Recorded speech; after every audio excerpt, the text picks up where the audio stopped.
ನಮ್ಮ ಪ್ರೀತಿಯ ವೀಕ್ಷಕರಿಗೆ ನಮಸ್ಕಾರಗಳು. ಇಂದಿರಾ ಮನೆ ಅಡುಗೆಗೆ ಸುಸ್ವಾಗತ. ಇಂದಿರಾ ಮನೆ ಅಡುಗೆಯಲ್ಲಿ ಇವತ್ತು ನಾನು ಎಗ್ ಬೋಟಿ ಪೆಪ್ಪರ್ ಫ್ರೈ ಮಾಡ್ತಾ ಇದ್ದೀನಿ. ಎಗ್ ಬೋಟಿ ಪೆಪ್ಪರ್ ಫ್ರೈ ಮಾಡೋದಕ್ಕೆ ನೋಡಿ, ಮೊದಲಿಗೆ ನಾನು 4 ಮೊಟ್ಟೆ ತೊಗೊಂಡಿದ್ದೀನಿ. 4 ಮೊಟ್ಟೆ ತೊಗೊಂಡು ಒಂದು ಅರ್ಧ ಬೋಟಿಲಿ ನಾನು ಮಾಡ್ತಾಯಿದ್ದೀನಿ. ಅರ್ಧ ಬೋಟಿಲಿ ಗೊಜ್ಜು ಮಾಡಿದ್ದೀನಿ, ಇನ್ನೊಂದು ವೀಡಿಯೋಗೆ ಹಾಕಿದ್ದೀನಿ.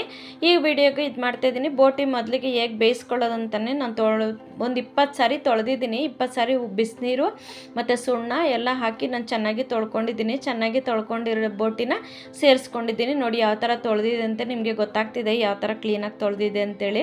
ಇದನ್ನು ಸೇರಿಸ್ಕೊಳ್ತಾ ಇದ್ದೀನಿ. ಬೋಟಿನ ಸೇರಿಸ್ಕೊಂಡು ಇದಕ್ಕೆ ರುಚಿಗೆ ತಕ್ಕಷ್ಟು ಉಪ್ಪು ಹಾಕ್ಕೊಳ್ತಾ ಇದ್ದೀನಿ. ಮತ್ತು ಅರ್ಧ ಟೀ ಸ್ಪೂನಷ್ಟು ಚಕ್ಕೆ ಲವಂಗ ಪುಡಿ, ಅರ್ಧ ಟೀ ಸ್ಪೂನಷ್ಟು ಅರಿಶಿನ ಪುಡಿ ಮತ್ತು 1 ಟೀ ಸ್ಪೂನಷ್ಟು ಖಾರದ ಪುಡಿನ ಹಾಕ್ಕೊಳ್ತಾ ಇದ್ದೀನಿ. ಖಾರದ ಪುಡಿನ ಹಾಕ್ಕೊಂಡು 1 ಟೀ ಸ್ಪೂನಷ್ಟು ನಾನು ಶುಂಠಿ ಬೆಳ್ಳುಳ್ಳಿ ಪೇಸ್ಟ್ನ ಕೂಡ ಹಾಕ್ಕೊಳ್ತಾ ಇದ್ದೀನಿ. ಶುಂಠಿ ಬೆಳ್ಳುಳ್ಳಿ ಪೇಸ್ಟ್ನ ಹಾಕ್ಕೊಂಡು ಸ್ವಲ್ಪ ಚೆನ್ನಾಗಿ ನಾವು ತಿರುಗಿಸ್ಕೊಂಡ್ಬಿಡೋಣ.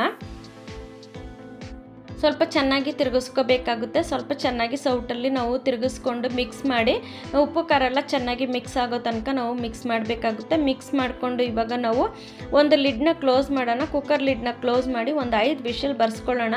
5 ವಿಷಲ್ ಬರ್ಸ್ಕೊಂಡಾದ್ಮೇಲೆ ನೋಡಿ, ಇವಾಗ ಒಂದು 5 ವಿಷಲ್ ಬಂದಾಗಿದೆ. 5 ವಿಷಲ್ ಬಂದಾಗಿದೆ. ನಾವು ಇವಾಗ ಕುಕ್ಕರ್ನ ಪಕ್ಕಕ್ಕೆ ಇಟ್ಕೊಂಬೇಡ. ಪಕ್ಕಕ್ಕೆ ಇಟ್ಕೊಂಡು ನಾನು ಬೋಟಿ ಗೊಜ್ಜು ಮಾಡಾಗಿದೆ. ಇವಾಗ ನಾನು ಎಗ್ ಬೋಟಿ ಪೆಪ್ಪರ್ ಫ್ರೈ ಮಾಡ್ತಾಯಿದ್ದೀನಿ. ನೋಡಿ, ಇವಾಗ ಎಗ್ ಬೋಟಿ ಪೆಪ್ಪರ್ ಫ್ರೈ ಮಾಡೋದಕ್ಕೆ ಮೊದಲಿಗೆ ನಾನೊಂದು ಬಾಣಲಿ ತೊಗೊಂಡಿದ್ದೀನಿ. ಬಾಣಲಿಗೆ ನಾನೊಂದು 2 ಈರುಳ್ಳಿನ ಸಣ್ಣದಾಗಿ ತುಂಬ ಪೊಡಿಯಾಗಿ ನಾನು ಚೂಪರಲ್ಲಿ ಕಟ್ ಮಾಡ್ಕೊಂಡಿದ್ದೀನಿ. ಸ್ವಲ್ಪ ಹಸಿಮೆಣ್ಸಿನ್ಕಾಯಿ, ಒಂದು 4-5 ಹಸಿಮೆಣ್ಸಿನ್ಕಾಯಿನ ಕಟ್ ಮಾಡಿ ಹಾಕ್ಕೊಂಡಿದ್ದೀನಿ. ಸ್ವಲ್ಪ ಕರ್ಬೇವಿನ ಸೊಪ್ಪು ಹಾಕ್ಕೊಂಡಿದ್ದೀನಿ. ಹಾಕ್ಕೊಂಡು ಸ್ವಲ್ಪ ಚೆನ್ನಾಗಿ ನಾವು ಫ್ರೈ ಮಾಡ್ಕೊಂಬಿಡೋಣ. ಸ್ವಲ್ಪ ಚೆನ್ನಾಗಿ ಸ್ವಲ್ಪ ಬಣ್ಣ ಚೇಂಜ್ ಆಗೋವರೆಗೂ ನಾವು ಟ್ರಾನ್ಸ್ಪರೆಂಟ್ ಆಗೋವರೆಗೂ ನಾವು ಫ್ರೈ ಮಾಡ್ಕೋಬೇಕಾಗುತ್ತೆ. ಫ್ರೈ ಮಾಡಿಕೊಂಡು ಇವಾಗ ಅದನ್ನು ಸ್ವಲ್ಪ ಚೆನ್ನಾಗಿ ಫ್ರೈ ಮಾಡ್ಕೊಂಬಿಡೋಣ. ಫ್ರೈ ಮಾಡ್ಕೊಂಡಿದ್ದಾದಮೇಲೆ ನಾನು ಇವಾಗ 1 ಸ್ಪೂನಷ್ಟು ಶುಂಠಿ ಬೆಳ್ಳುಳ್ಳಿ ಪೇಸ್ಟ್ ಹಾಕ್ತಾಯಿದ್ದೀನಿ. ಶುಂಠಿ ಬೆಳ್ಳುಳ್ಳಿ ಪೇಸ್ಟ್ ಹಾಕಿದ್ದಾದಮೇಲೆ ಸ್ವಲ್ಪ ಚೆನ್ನಾಗಿ ನಾವು ತಿರುಗಿಸ್ಕೊಳ್ಳೋಣ. ಹಸಿ ವಾಸನೆ ಹೋಗೋವರೆಗೂ ನಾವು ತಿರುಗಿಸ್ಕೊಳ್ಳೋಣ. ಹಸಿ ವಾಸನೆ ಹೋಗೋವರೆಗೂ ತಿರುಗಿಸ್ಕೊಂಡು ನಾವು ಇವಾಗ ಅದಕ್ಕೆ 1/4 ಟೀ ಸ್ಪೂನಷ್ಟು ಚಕ್ಕೆ ಲವಂಗ ಪುಡಿ ಹಾಕ್ಕೊಳ್ಳೋಣ. ಚಕ್ಕೆ ಲವಂಗ ಪುಡಿ ಹಾಕ್ಕೊಂಡು ಸ್ವಲ್ಪ ಚೆನ್ನಾಗಿ ನಾವು ತಿರುಗಿಸ್ಕೊಳ್ಳೋಣ. ತಿರುಗಿಸ್ಕೊಂಡಿದ್ದಾದಮೇಲೆ ನಾವು ಇವಾಗ 4 ಮೊಟ್ಟೆನೂ ಇದರಲ್ಲಿ ಒಡೆದು ಹಾಕ್ಕೊಳ್ಳೋಣ. 4 ಮೊಟ್ಟೆ ಒಡೆದು ಹಾಕ್ಕೊಳ್ಳೋಣ. ಮೊಟ್ಟೆ ಒಡೆದು ಹಾಕ್ಕೊಂಡು ನೋಡಿ, ಒಂದೊಂದೇ ಮೊಟ್ಟೆನ ಒಡೆದು ಹಾಕ್ಕೊಳ್ತಾ ಇದ್ದೀವಿ. ಸಿಪ್ಪೆ ಅದರಲ್ಲಿ ಬಿಡ್ದೇ ಒಡೆದು ಹಾಕ್ಕೋಬೇಕಾಗುತ್ತೆ. ಸಿಪ್ಪೆ ಸ್ವಲ್ಪನೂ ಬೀಳಬಾರ್ದು, ಆ ಥರ ನಾವು ಒಡೆದು ಹಾಕ್ಕೋಬೇಕಾಗುತ್ತೆ. ಒಡೆದು ಹಾಕ್ಕೊಂಡು ನಾವು ಮೊಟ್ಟೆನ ಚೆನ್ನಾಗಿ ಫ್ರೈ ಮಾಡ್ಕೋಬೇಕಾಗುತ್ತೆ. ಇವಾಗ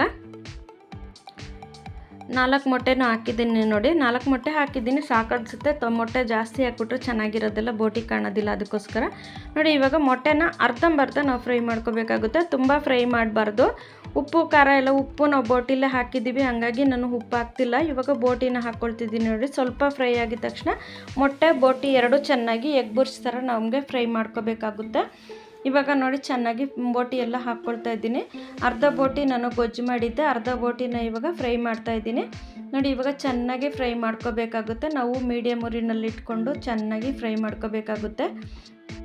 ಅಡಿ ಹಿಡಿದಿರ ನಾವು ತಿರುಗಿಸ್ಕೊತಾ ಇರಬೇಕಾಗುತ್ತೆ. ತುಂಬ ಹೊತ್ತು ಕೈ ಬಿಡದೆ ತಿರುಗಿಸ್ಬೇಕಾಗುತ್ತೆ. ಇದಕ್ಕೆ ನಾನು ಒಂದು 4 ಟೀ ಸ್ಪೂನಷ್ಟು ನಾನು ಪೆಪ್ಪರ್ ಪೌಡ್ರ್ ಹಾಕ್ತಾಯಿದ್ದೀನಿ. 4 ಟೀ ಸ್ಪೂನಷ್ಟು ಪೆಪ್ಪರ್ ಪೌಡ್ರ್ ಹಾಕಿ, ಇದು ಪೆಪ್ಪರ್ ಆಗಿರೋದ್ರಿಂದ ಪೆಪ್ಪರ್ ಪೌಡ್ರ್ ಹಾಕಿ ಒಂದು ಅರ್ಧ ಟೀ ಸ್ಪೂನಷ್ಟು ಗರಂ ಮಸಾಲೆ ಪುಡಿ, ಒಂದು ಅರ್ಧ ಟೀ ಸ್ಪೂನಷ್ಟು ಧನಿಯಾ ಪುಡಿ ಹಾಕ್ಕೊಳ್ತಾ ಇದ್ದೀನಿ.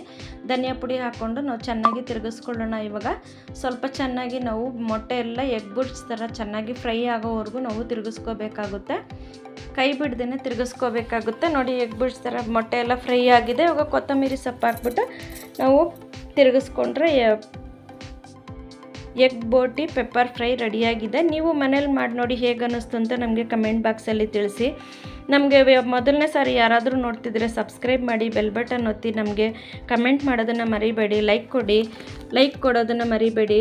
ಮತ್ತು ನಮಗೆ ಚೆನ್ನಾಗಿಲ್ಲ ಅಂದರೂ ಕಮೆಂಟ್ ಮಾಡಿ, ಚೆನ್ನಾಗಿದ್ದರೂ ಕಮೆಂಟ್ ಮಾಡಿ. ನಿಮ್ಗೆ ಏನಾದರೂ ಬೇಕಾಗಿದ್ದರೂ ಕಮೆಂಟ್ ಮಾಡಿ ತಿಳಿಸಿ. ನಮ್ಮ ವಿಡಿಯೋನ ಸ್ಕಿಪ್ ಮಾಡದೆ ನೋಡಿದ್ದಕ್ಕಾಗಿ ಧನ್ಯವಾದಗಳು ವೀಕ್ಷಕರೇ. ನಮಸ್ಕಾರ.